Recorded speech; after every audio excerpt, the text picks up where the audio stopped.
Assalamualaikum warahmatullahi wabarakatuh. Perkenalkan, nama saya Umi Wijayanti Putri Winarno dari kelas 11 Formasi Industri SMK Kesehatan Anissa. Saya akan menjelaskan teks eksplanasi tentang gempa bumi. Silakan disimak ya teman-teman. Gempa bumi. Gempa bumi adalah getaran atau getar-getar yang terjadi di permukaan bumi akibat pelepasan energi dari dalam yang terjadi secara tiba-tiba yang menciptakan gelombang seismik. Gempa bumi biasanya disebabkan oleh pergerakan kerak bumi. Frekuensi suatu wilayah mengacu pada jenis dan ukuran gempa bumi yang dialami selama periode. Gempa bumi diukur menggunakan alat seismometer. Momen magnitudo adalah skala yang paling umum di mana gempa terjadi di seluruh dunia. Skala Richter adalah skala yang dilaporkan oleh Observatorium Seismologi Nasional yang diukur pada skala besarannya lokal 5 magnitudo. Kebanyakan gempa bumi disebabkan oleh pelepasan energi yang dihasilkan oleh tekanan yang disebabkan oleh lapisan bumi yang bergerak ke suatu arah atau juga bisa lebih.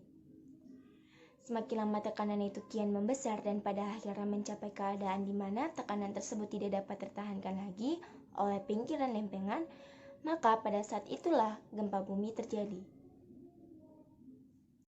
Gempa bumi dibedakan berdasarkan penyebab, kedalaman, dan gelombang atau getaran. Yang pertama, berdasarkan penyebab terbagi menjadi 5 bagian. Yang pertama, gempa bumi tektonik, yaitu gempa yang disebabkan oleh aktivitas tektonik.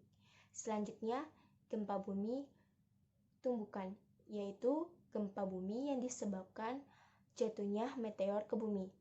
Selanjutnya, gempa bumi runtuhan, biasanya terjadi di daerah kapur atau pertambangan. Gempa ini bersifat lokal.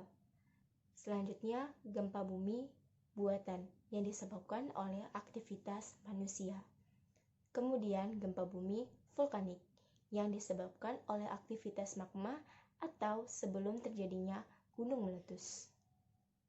Yang kedua, berdasarkan kedalaman terbagi menjadi 3 bagian, yaitu gempa bumi dalam, yang dimana hiposentrumnya lebih dari 300 km di bawah permukaan bumi. Gempa ini umumnya tidak terlalu berbahaya. Selanjutnya, gempa bumi menengah, yaitu di mana hiposentrumnya antara 60 km sampai 300 km di bawah permukaan bumi. Gempa ini menyebabkan kerusakan ringan dan getaran lebih terasa. Kemudian, gempa bumi dangkal, yaitu di mana hiposentrumnya kurang dari 60 km permukaan bumi. Gempa bumi ini menyebabkan kerusakan yang besar. Yang ketiga, yaitu berdasarkan gelombang atau getaran, terbagi menjadi 2 bagian, yaitu gelombang primer atau gelombang longitudinal, yaitu gelombang atau getaran yang merambat di tubuh bumi dengan kecepatan 7-14 km per detik.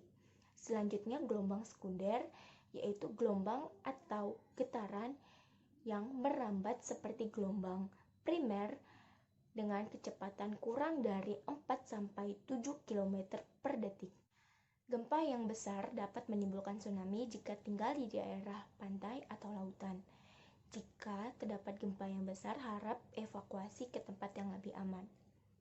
Berdasarkan penuturan di atas, bahwa gempa bumi bisa disebabkan oleh aktivitas manusia. Untuk itu kita harus mengantisipasi tentang bencana gempa bumi. Sekian penuturan dari saya. Wassalamualaikum warahmatullahi wabarakatuh.